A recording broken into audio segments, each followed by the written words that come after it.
पांचवें दिन team India को जीत के लिए चाहिए थे 10 विकेट, लेकिन मैदान में उतरे जैक क्राउली और बेन डकेट ने टीम इंडिया को ऐसा धोया कि लगने लगा अब हाथ से निकल जाएगा मुकाबला। परंतु फिर लंच के बाद प्रसिद्ध कृष्णा और लॉर्ड शार्दुल ठाकुर ने अपने गेंदबाजी से मचा डाला कहर और लगातार अंग्रेजों को झटके देते हुए पलट डाला पूरा मैच, जिसे देखकर भारतीय प्रशंसक भी हो गए हैरान। जी हाँ, आपको इस वीडियो में दिखाने जा रहे हैं आज के भारत इंग्लैंड पहले टेस्ट मुकाबले की 5वें दिन की पूरी हाईलाइट, तो अंत तक वीडियो जरूर देखिएगा। लेकिन इससे पहले अगर आपको भी भारत और इंग्लैंड के बीच खेला गया ये पहला टेस्ट मुकाबला पसंद आया हो तो इस वीडियो को दिल से एक लाइक जरूर करें। नमस्कार दोस्तों, 5 मैचों की टेस्ट श्रृंखला का पहला और अब तक का सबसे रोमांचक सांसों को रोक देने वाला महामुकाबले का 5वें दिन का खेल आज क्रिकेट इतिहास की 2 बड़ी टीमें भारत और इंग्लैंड के बीच लीड्स के हेडिंगले क्रिकेट स्टेडियम में खेला गया। दोस्तों, कल चौथे दिन के अंत तक बेन डकेट और जैक क्राउली ने बिना किसी विकेट गवाए 21 रन स्कोर बोर्ड पर लगा दिए थे। ऐसे में आज का 5वां दिन दोनों ही टीमों के लिए काफी अहम होने वाला था, क्योंकि जहां एक तरफ अभी भी इंग्लैंड को जीत के लिए 350 रनों की जरूरत थी, तो वही टीम इंडिया को अगर इस मुकाबले को अपने हित में करना था तो जल्द से जल्द भारतीय गेंदबाजों को अपना उम्दा प्रदर्शन करते हुए इंग्लैंड को झटके देना जरूरी था। ऐसे में 5वें दिन का खेल शुरू हुआ।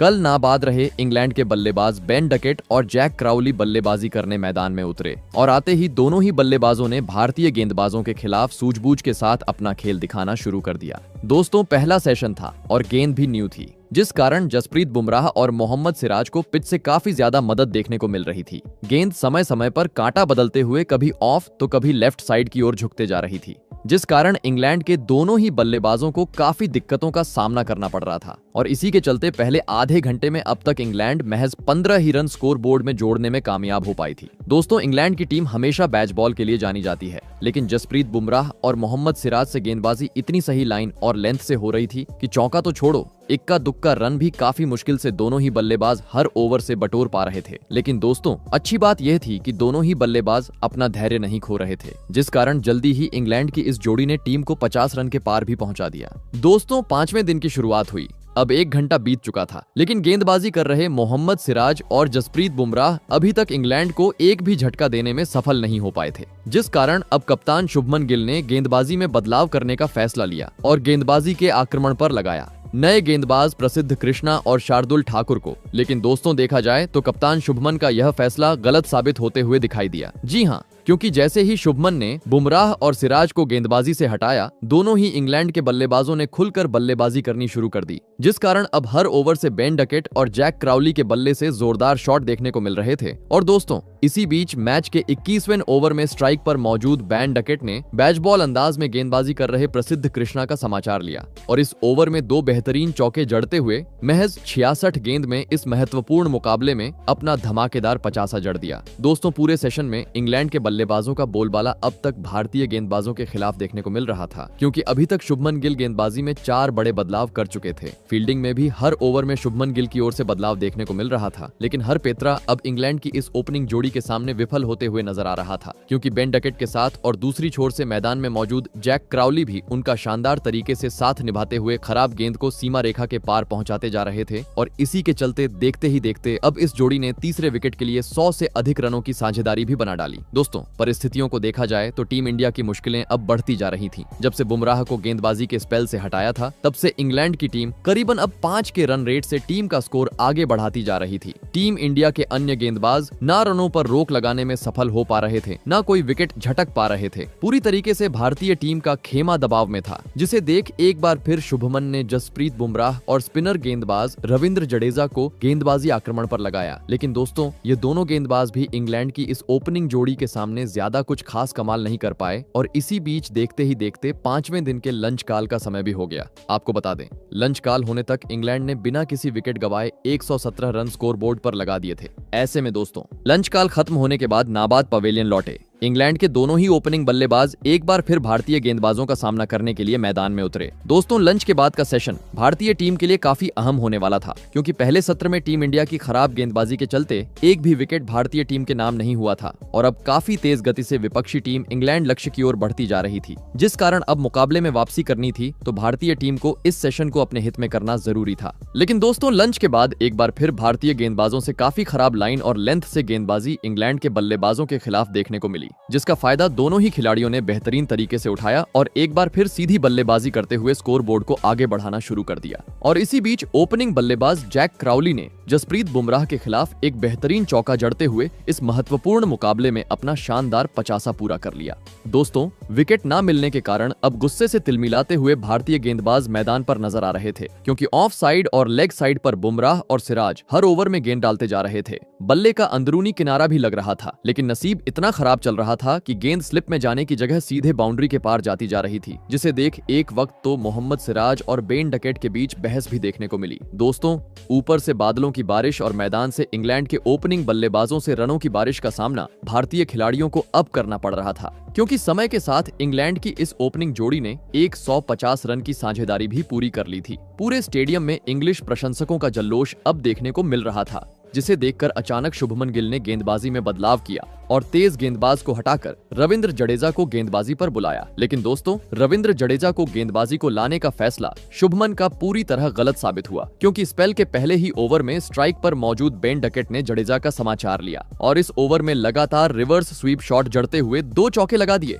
जिस कारण बेन डकेट अपने शतक के काफी करीब पहुंच चुके थे। परंतु तभी गेंदबाजी कर रहे मोहम्मद सिराज ने बेन डकेट का विकेट लेने का मौका बनाया, लेकिन एक बार फिर यशस्वी जायसवाल ने खराब फील्डिंग के चलते एक आसान सा कैच छोड़ दिया और इसका फायदा बेन डकेट ने अगले ही ओवर में उठाया और जडेजा के खिलाफ बेहतरीन चौका लगाते हुए इस 5वें दिन भारत के खिलाफ अपना ऐतिहासिक शतक जड़ दिया। दोस्तों, टीम इंडिया के कप्तान शुभमन गिल अपने हर गेंदबाज को अब तक आजमा चुके थे, लेकिन किसी के भी पास इस जोड़ी को तोड़ने का कोई रास्ता नहीं देखने को मिल रहा था। पूरी तरीके से भारतीय टीम के कंधे झुकते जा रहे थे। मुकाबले में वापसी अब मुश्किल नजर आ रही थी, लेकिन दोस्तों, तभी अंततः मैच का 43वां ओवर लेकर आई टीम इंडिया के तूफानी गेंदबाज प्रसिद्ध कृष्णा ने अपने गेंदबाजी से जादू बिखेर दिया और पहली गेंद पर जैक क्राउली के हाथों चौका खाने के बाद दूसरी गेंद में जैक क्राउली को फंसाया और स्लिप में खड़े खिलाड़ी केएल राहुल के हाथों कैच आउट करवाते हुए लंबे समय बाद भारतीय टीम को इस मुकाबले का एक बड़ा विकेट हासिल कर दिया। आपको बता दें, जैक क्राउली 126 गेंद में 65 रन की पारी खेल आउट हुए, जिसमें उन्होंने 7 जोरदार चौके लगाए। दोस्तों, इंग्लैंड का पहला विकेट मिलने के चलते अब राहत की सांस भारतीय खिलाड़ियों के बीच देखने को मिल रही थी, क्योंकि 188 रन की एक विशाल साझेदारी को प्रसिद्ध कृष्णा ने अब तोड़ दिया था। ऐसे में अब 3 नंबर पर बल्लेबाजी करने इंग्लैंड की ओर से मैदान में उतरे पहली पारी में शतक जड़ने वाले ऑली पोप और आते ही दूसरी ही गेंद पर ऑली पोप ने कलाइयों का इस्तेमाल करते हुए एक बेहतरीन शॉट जड़ा और गेंद को सीधे सीमा रेखा के पार पहुंचा दिया। लेकिन दोस्तों, मानो जैसे प्रसिद्ध कृष्णा को ओली पोप का यह अंदाज पसंद ही नहीं आया। जी हाँ, क्योंकि इस चौके का बदला 1 ओवर बाद ही प्रसिद्ध कृष्णा ने निकाला और स्ट्राइक पर खड़े ओली पोप को अंदर आई हुई गेंद में फंसाते हुए सीधा क्लीन बोल्ड कर दिया और पिछले 10 मिनट के अंदर इंग्लैंड को इस मुकाबले का दूसरा झटका दे दिया। आपको बता दें, ओली पोप भारत के खिलाफ आज मात्र 8 ही रन बना पाए। दोस्तों, प्रसिद्ध कृष्णा की घातक गेंदबाजी के चलते अब टीम इंडिया मुकाबले में वापसी करती हुई नजर आ रही थी। खिलाड़ियों का कॉन्फिडेंस भी अब ऊपर की तरफ बढ़ते जा रहा था। ऐसे में अब भारतीय गेंदबाजों का सामना करने मैदान में उतरे अनुभवी बल्लेबाज जो रूट। दोस्तों, भले ही भारतीय टीम ने इंग्लैंड के 2 बड़े बल्लेबाजों को पवेलियन का रास्ता दिखाया था, लेकिन अभी भी रनों पर अंकुश भारतीय गेंदबाज लगाने में सफल नहीं हो पा रहे थे। खास करके बेन डकेट पर, जो शतक पूरा होने के बाद खुलकर बल्लेबाजी करते हुए हर ओवर में चौका बटोरते जा रहे थे, जिस कारण विकेट का दबाव अब इंग्लैंड के बल्लेबाजों पर बिल्कुल नहीं देखने को मिल रहा था। और दोस्तों, इसी बीच मैच के 52वें ओवर में शतक वीर बेन डकेट ने अपना असली रंग दिखाया और गेंदबाजी करने आए रविंद्र जडेजा के खिलाफ स्विच हिट मारते हुए गेंद को सीधे स्टेडियम पर पहुंचा दिया। दोस्तों, बेन डकेट अब टीम इंडिया के लिए सर दर्द साबित होते जा रहे थे, क्योंकि देखते ही देखते उन्होंने इंग्लैंड के स्कोर को अब 250 रन के पार भी पहुंचा दिया था और साथ ही अब वह अपने 150 रन के करीब पहुंचते जा रहे थे। लेकिन तभी बेहतरीन बल्लेबाजी कर रहे बेन डकेट अपना धैर्य खो बैठे और शार्दुल ठाकुर की गेंद पर जोरदार चौका लगाने के चक्कर में नीतीश कुमार रेड्डी के हाथों कैच आउट होते हुए अपना महत्वपूर्ण विकेट गवा बैठे। आपको बता दें, बेन डकेट 170 गेंद में 149 रन की पारी खेल आउट हुए, जिसमें उन्होंने 21 जोरदार चौके और एक आसमानी छक्का जड़ा। दोस्तों, बेन डकेट के रूप में इस मुकाबले का सबसे बड़ा विकेट अब भारतीय टीम के हाथ लग चुका था। ऐसे में अब जरूरत थी आने वाले बल्लेबाजों पर दबाव बनाने की और दोस्तों, ऐसा ही कुछ अगले ही गेंद पर शार्दुल ठाकुर ने एक बार फिर करके दिखाया। जी हां, मैदान में उतरे हैरी ब्रुक को अगले ही गेंद पर शार्दुल ठाकुर ने फंसाया और विकेट कीपर ऋषभ पंत के हाथों कैच आउट करवाते हुए लगातार 2 गेंद पर इंग्लैंड को 2 झटका दे दिया। आपको बता दें, लक्ष्य का पीछा करते हुए हैरी ब्रूक अपना खाता भी नहीं खोल सके दोस्तों। शार्दुल ठाकुर ने लगातार इंग्लैंड को 2 झटके देते हुए अब मुकाबले में जान फूंक दी थी, क्योंकि अभी भी जीत के लिए इंग्लैंड को 120 रनों की जरूरत थी और अब इंग्लैंड के मात्र 6 विकेट बचे हुए थे। ऐसे में अब मैदान में उतरे इंग्लैंड के कप्तान बेन स्टोक्स। फिर यहाँ से कुछ देर तक खेल चला और 5वें दिन के चाय काल का समय भी हो गया। आपको बता दें, चाय काल तक इंग्लैंड ने 4 विकेट खोकर 269 रन स्कोरबोर्ड पर लगा दिए थे। ऐसे में दोस्तों, चाय काल खत्म होने के बाद एक बार फिर इंग्लैंड की ओर से बेन स्टोक्स और जो रूट बल्लेबाजी करने मैदान में उतरे दोस्तों। चाय काल के बाद का यह सेशन अब काफी ज्यादा रोमांचक होने वाला था, क्योंकि अब इंग्लैंड के पास मात्र 6 विकेट बचे हुए थे और अभी भी जीत के लिए 102 रनों की जरूरत थी। दबाव दोनों ही टीमों पर बराबरी का था और साथ ही अब गेंदबाजी में भारतीय गेंदबाजों को पिच से भी काफी ज्यादा मदद इस अंतिम सेशन में देखने को मिल रही थी, जो अच्छी बात थी, क्योंकि गेंद इतनी लहरा रही थी कि मैदान में मौजूद सेट बल्लेबाज जो रूट और बेन स्टॉक भी उसको समझ नहीं पा रहे थे और लगातार संघर्ष कर रहे थे।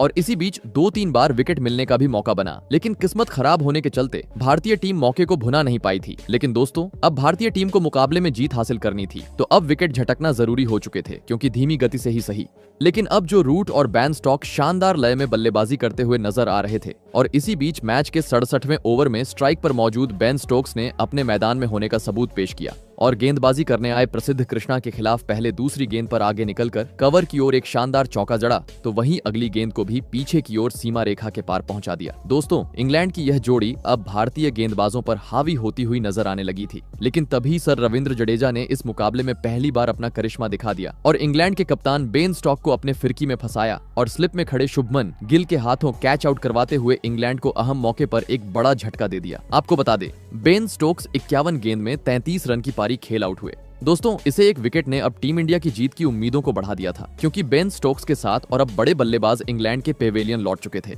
मुकाबले में रोमांच बढ़ते जा रहा था। ऐसे में अब इंग्लैंड की ओर से मैदान में उतरे जेमी स्मिथ और आते ही जेमी स्मिथ ने दूसरी छोर पर खड़े जो रूट का बेहतरीन तरीके से साथ निभाना शुरू कर दिया और खराब गेंद पर जोरदार शॉट जड़ते हुए तेज गति से इंग्लैंड को आगे बढ़ना जारी रखा, जिस कारण अब इंग्लैंड को जीत के लिए मात्र 50 रनों की जरूरत थी। टीम इंडिया जीत से अब दूर होते जा रही थी, तो विपक्षी टीम इंग्लैंड जीत से काफी पास और अधिक पास आते जा रही थी। और इसी बीच जो रूट ने अपनी धमाकेदार बल्लेबाजी के दम पर इस पहले टेस्ट मुकाबले में अपना शानदार 50 जड़ दिया और लगभग इंग्लैंड की जीत भी पक्की कर दी। जी हां, क्योंकि अब इंग्लैंड को मात्र 20 रन चाहिए थे और ये अंतिम 20 रन भी इन दोनों ही बल्लेबाजों ने मिलकर आसानी से बना लिए और इस पहले टेस्ट मुकाबले में इंग्लैंड को एक ऐतिहासिक जीत दी। तो दोस्तों, इस पहले टेस्ट मुकाबले में आप टीम इंडिया की ओर से हार का कारण किस खिलाड़ी को मानते हो, कमेंट करके जरूर बताइएगा। धन्यवाद। तो दोस्तों, चलिए अब देखते हैं चौथे दिन का कैसा रहा था पूरा रोमांच। दोस्तों, इंग्लैंड को 465 रनों पर ऑल आउट करने के बाद तीसरे दिन के अंत तक नाबाद रहे भारतीय बल्लेबाज केएल राहुल और कप्तान शुभमन गिल आज एक बार फिर चौथे दिन इंग्लैंड के गेंदबाजों का सामना करने के लिए मैदान में उतरे थे। दोस्तों,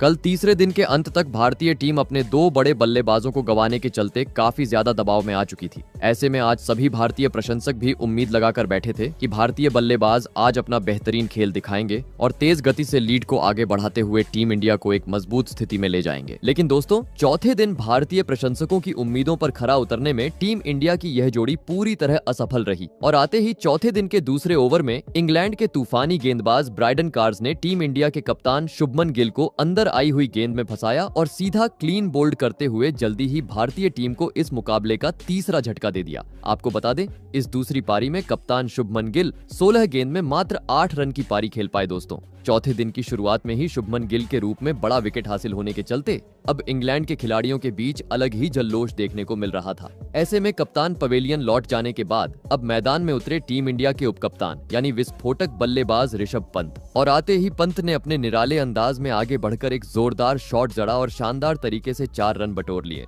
और कुछ ही देर बाद दूसरी छोर पर खड़े केएल राहुल ने भी अपनी शानदार बल्लेबाजी के दम पर इस दूसरी पारी में इंग्लैंड के खिलाफ अपना धमाकेदार 50 जड़ दिया और साथ ही टीम इंडिया के लीड को भी 100 रन के पार पहुंचा दिया। दोस्तों, आज चौथे दिन केएल राहुल जहां एक छोर से सॉलिड डिफेंस दिखाते हुए इंग्लैंड के गेंदबाजों का सामना कर रहे थे, तो वहीं दूसरी ओर ऋषभ पंत जिस अंदाज के लिए जाने जाते हैं यानी निराले अंदाज में समय समय पर खराब गेंद को सीमा रेखा के पार पहुंचाने का काम करते जा रहे थे, जिस कारण धीमी गति ही सही लेकिन एक बेहतरीन साझेदारी अब इन दोनों ही खिलाड़ियों के बीच पनपती हुई मैदान पर नजर आ रही थी। और दोस्तों, इसी बीच लंबे समय तक सॉलिड डिफेंस दिखाने के बाद मैच के 38वें ओवर में स्ट्राइक पर मौजूद केएल राहुल ने अपने कलाइयों का इस्तेमाल इस्तेमाल किया और पीछे की ओर एक बेहतरीन कट शॉट जड़ते हुए चौका जड़ दिया। दोस्तों, इंग्लैंड की गेंदबाजी इस चौथे दिन के पहले सेशन में काफी खतरनाक देखने को मिल रही थी, क्योंकि स्पिनर रहो या तेज गेंदबाज हर कोई सही लाइन और लेंथ से लगातार गेंद को डालते जा रहा था, जिस कारण ऋषभ पंत जैसा विस्फोटक बल्लेबाज भी आज शांत होकर इक्का दुक्का ही रन बटोरते हुए नजर आ रहा था। लेकिन इस बीच भारतीय टीम के लिए अच्छी बात यह थी, इन दोनों ही बल्लेबाजों ने अपना विकेट नहीं गंवाया, जिस कारण देखते ही देखते कुछ ही देर बाद पंत और केएल राहुल ने 5वें विकेट के लिए 50 से अधिक रनों की साझेदारी भी पूरी कर ली। दोस्तों, भारतीय टीम की इस साझेदारी को पनपते हुए देख अब पहली बार इंग्लैंड के कप्तान बेन स्टोक्स के चेहरे पर शिकंजे नजर आ रही थी, क्योंकि तेज गेंदबाजों के साथ स्पिनर गेंदबाजों का पेतरा भी बेन स्टोक्स अपना चुके थे। लेकिन डिफेंस इतना सॉलिड था कि मानो जैसे अंबुजा सीमेंट की दीवार। और दोस्तों, इसी बेहतरीन बल्लेबाजी को इन दोनों ही खिलाड़ियों ने आगे भी जारी रखा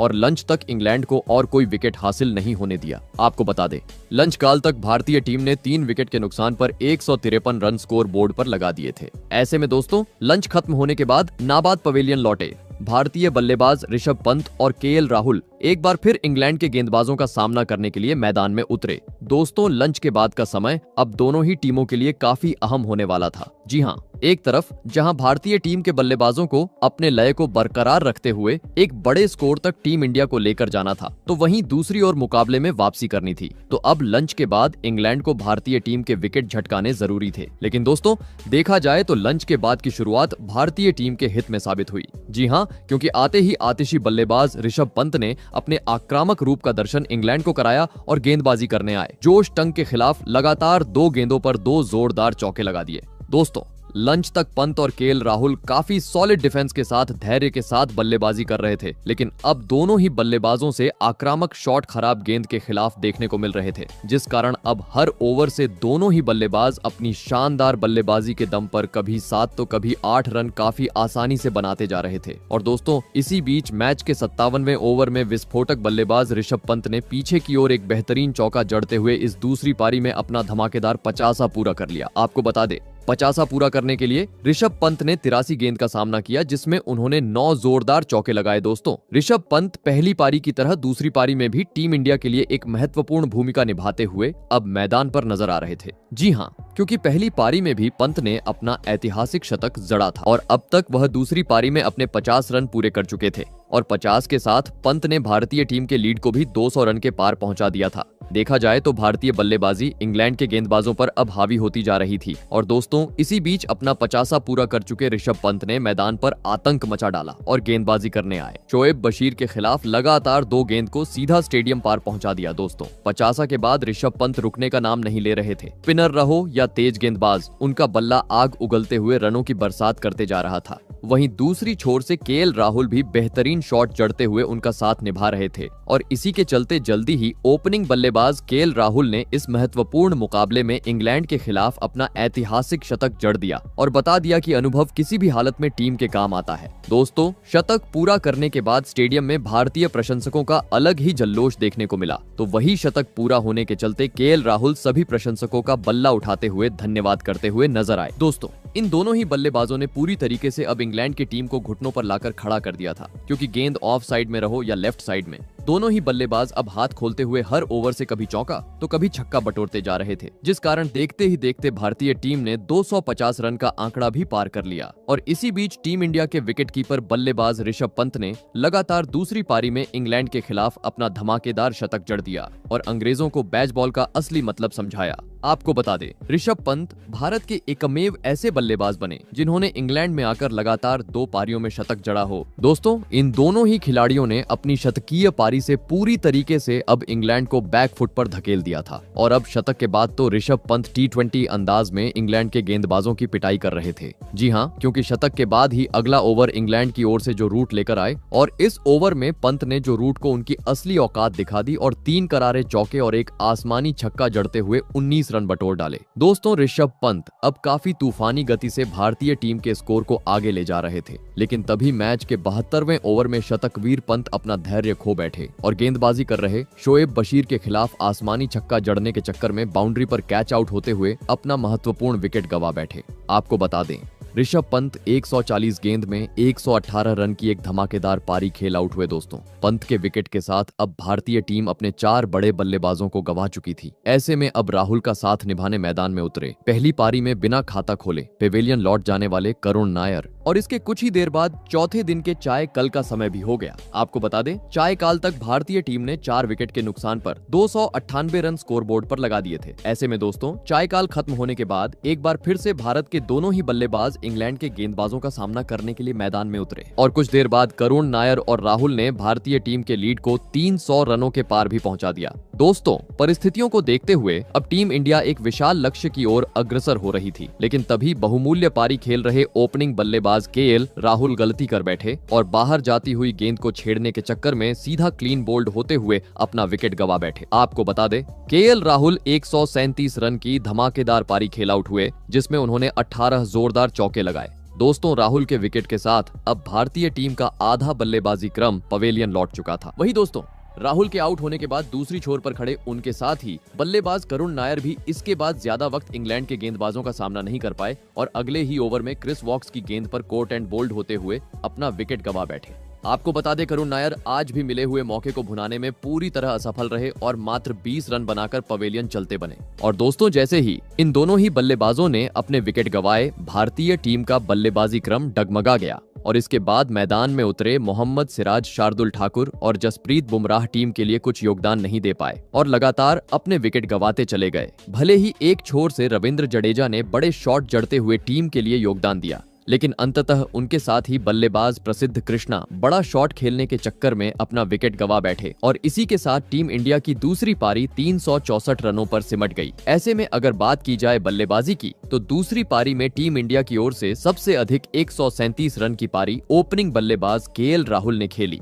ऐसे में दोस्तों, भारतीय टीम से मिले 371 रनों के लक्ष्य का पीछा करने दूसरी पारी में इंग्लैंड की ओर से बेन डकेट और जैक क्राउली ओपनिंग बल्लेबाजी करने मैदान में उतरे और आते ही दोनों ही बल्लेबाजों ने भारतीय गेंदबाजों का सूझबूझ के साथ सामना किया और सीधी बल्लेबाजी करते हुए स्कोर बोर्ड को आगे बढ़ाना शुरू कर दिया और चौथे दिन के अंत तक इंग्लैंड को एक भी झटका नहीं लगने दिया। आपको बता दें, चौथे दिन के अंत तक इंग्लैंड ने बिना किसी विकेट गंवाए 21 रन स्कोर बोर्ड पर लगा दिए थे। तो दोस्तों, आपको क्या लगता है, 5वें दिन किस टीम के जीत हाथ लगेंगी? कमेंट करके जरूर बताइएगा। धन्यवाद।